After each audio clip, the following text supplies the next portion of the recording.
ខ្ញុំនឹងនិយាយរឿងរ៉ាវតាក់ទងទៅនឹងយុទ្ធនាការស្វែងរកយុត្តិធម៌ឲ្យកូនស្រីខ្ញុំណាដែលខ្ញុំបានដាក់ពាក្យទៅតាមបណ្ដាស្ថាប័នមួយចំនួនដូចជាខាងអាជ្ញាធរសុខាភិបាលទៅខាងតុលាការហើយនឹងស្ថាប័នមួយចំនួនផ្សេងទៀតបាទមានច្រើនណា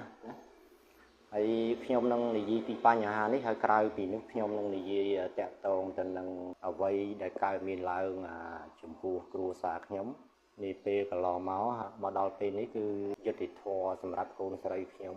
មិនទាន់ទទួលបាននៅឡើយទេខ្ញុំក៏លើកជាសំណួរថាតើកូនស្រីខ្ញុំជារឿងឃាតកម្ម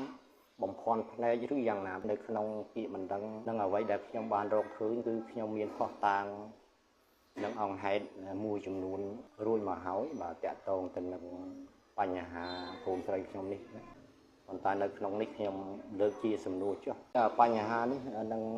អាចបែកធ្លាយអ្នកដែលបានបៀតបៀនមកលើរូបខ្ញុំគ្រួសារខ្ញុំហើយនឹងអ្នកដែលនៅពីក្រោយខ្នងខ្ញុំនឹងលើកពីបញ្ហាទាំងអស់នេះដើម្បីឲ្យបានដឹងថាតើកន្លងមករូបខ្ញុំគ្រួសារខ្ញុំគឺធ្លាប់ជួបបញ្ហាអីខ្លះហើយខ្ញុំនឹងនិយាយបញ្ហាទាំងអស់នេះនៅពេលបន្តបន្ទាប់ណាព្រោះរឿងតាក់ទងទៅនឹងកូនស្រីខ្ញុំមិនមែនជារឿងធម្មតាទេព្រោះខ្ញុំបានដឹងរឿងខ្លះរួចមកហើយ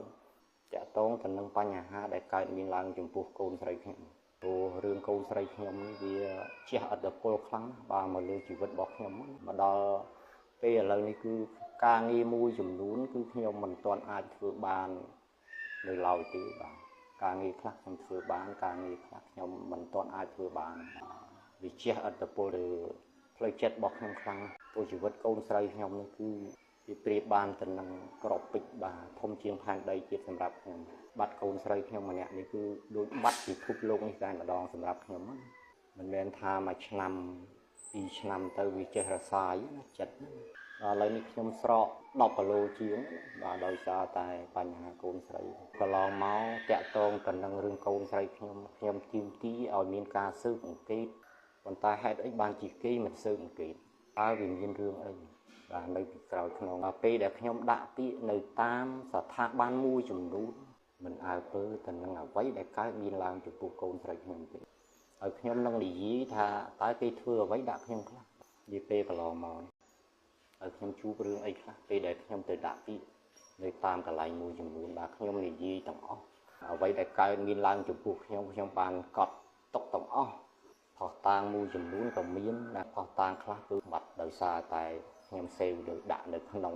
ទូរស័ព្ទដាក់នៅក្នុង Telegram មានគេ hack លួចលុបឯកសាររបស់ខ្ញុំចោលផុសតាងមួយចំនួន Facebook ចូលគេ hack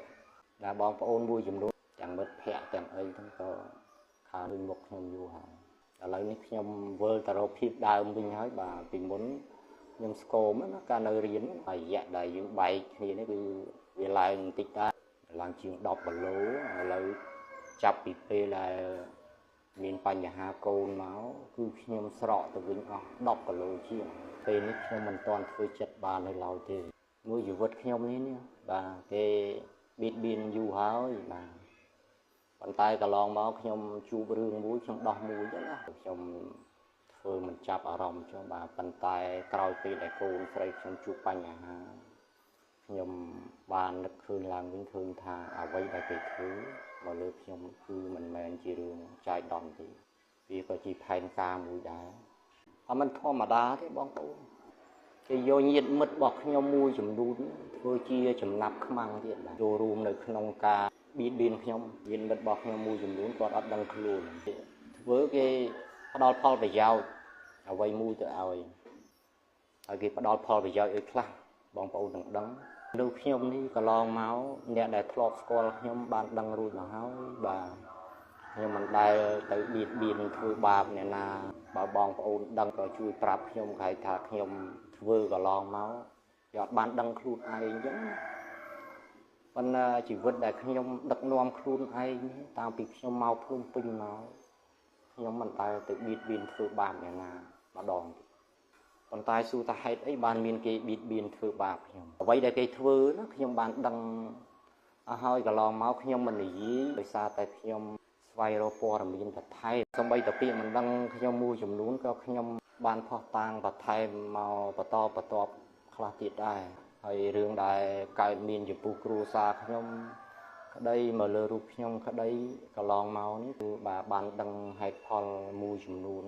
មិនធម្មតាទេណាបងប្អូនរឿងដែលកើតមកលើរូបខ្ញុំកន្លងមកនេះកន្លងមកខ្ញុំមិននិយាយខ្ញុំគិតថាវាមិនមែនជាឧបសគ្គសម្រាប់ខ្ញុំមិននឹកស្មានដល់ថារឿងនេះវាកើតទៅលើកូនស្រីខ្ញុំពីព្រោះគេសម្ដៅមកខ្ញុំទេរឿងនេះគឺมันអាចលាក់បាំងនឹងខ្ញុំបានទេมันអាចលាក់បាំងពិភពលោកនេះបានទេហើយមនុស្សដូចខ្ញុំនេះទៅដែរឡើយណាបងប្អូនណានិយាយតាមត្រង់នៅខ្ញុំគ្មានបាក់គ្មានពុកឯណាទេមនុស្សខ្ញុំនិយាយថាមនុស្សចូលចិត្តតែឯងណាមិនថាអត់មិត្តភក្តិទេបើមានគ្រាន់តែថាយើងវាមិនសូវជាមានបាក់មានក្រុមគេទេខ្ញុំក៏មិនដែរទៅបៀតបៀនទៅធ្វើបាបអ្នកណាដែរកន្លងមកនេះអ្វីដែលខ្ញុំធ្វើវាមានមូលហេតុប៉ុន្តែខ្ញុំមិនដែរមានមូលហេតុទៅធ្វើបាបបៀតបៀនអ្នកដទៃទេព្រោះអ្នកស្គាល់ខ្ញុំគេដឹងគេស្គាល់ខ្ញុំច្បាស់ហើយរឿងដែលកើតមានចំពោះគ្រូសាខ្ញុំរូបខ្ញុំចម្លែកមែនតើខ្ញុំមិននឹកស្មានដល់សោះថាគេធ្វើដាក់ខ្ញុំដល់ថ្នាក់ហ្នឹង